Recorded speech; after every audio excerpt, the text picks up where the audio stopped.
Hello YouTube, it's Lawson Raider. I had the opportunity to take the GoPro Hero 5 out for a mountain bike ride yesterday afternoon. I went to Stocksdale Park in Liberty, Missouri. Have a few miles of single track out there. Decided to slap it on the Chesty mount and take it for a ride to see how well the electronic image stabilization on the camera works.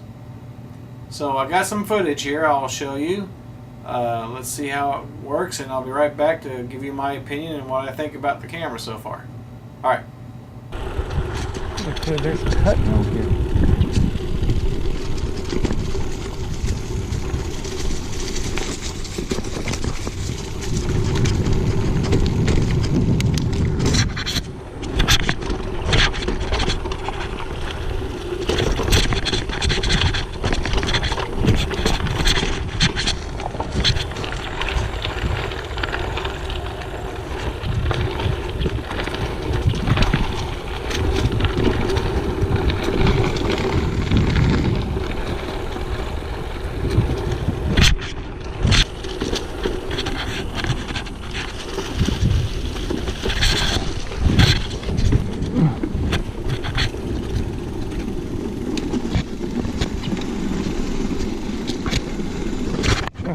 On the little tree. Don't look at the tree when I'm in here.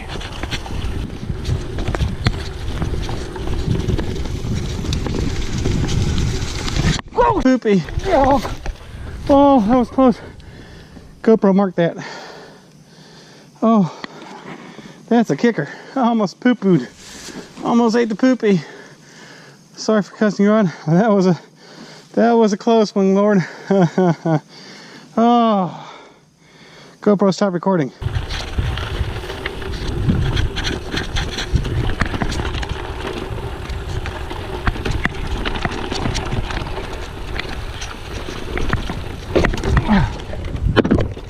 I did it.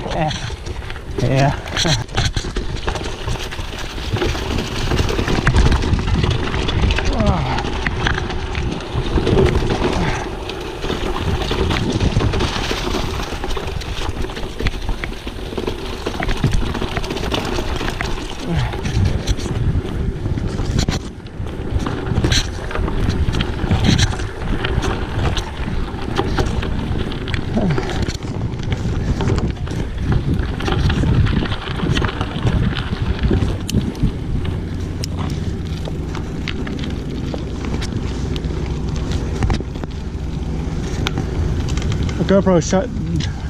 GoPro start recording. Alright, as you can tell from the video clips, the electronic image stabilization works. I mean, it's a small improvement over having no stabilization.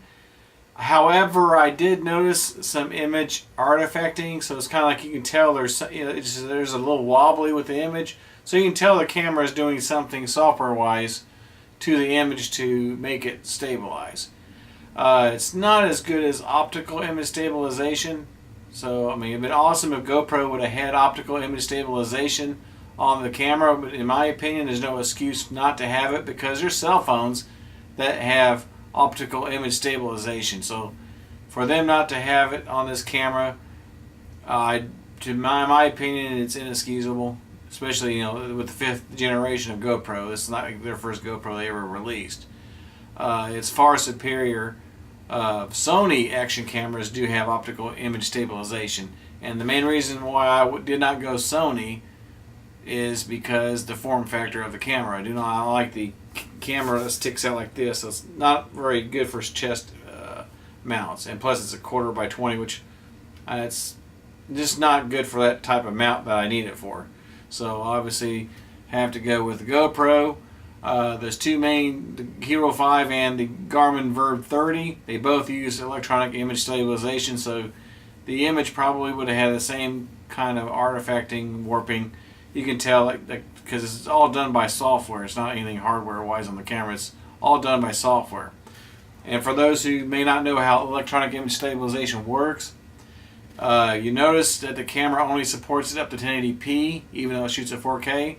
So what the camera does, it shoots at 4K, but it uses the extra space outside of the 1080p to use software to use that. It basically uses software to simulate optical image stabilization through using that extra space on the image. So you have an image this big around, but the image is only, you see this in the film. So it's taking an image, basically stitching it together to make it look like it's smooth.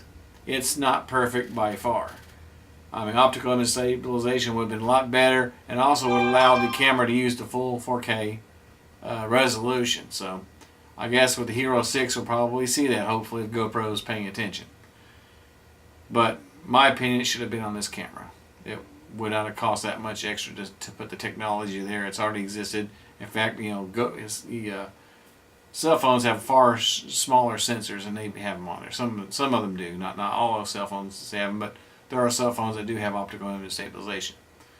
So anyways, it's not bad. It's an improvement over not having it. So I will probably keep using it, because the Chesty mount definitely needs the some form of stabilization. So overall, it's pretty good.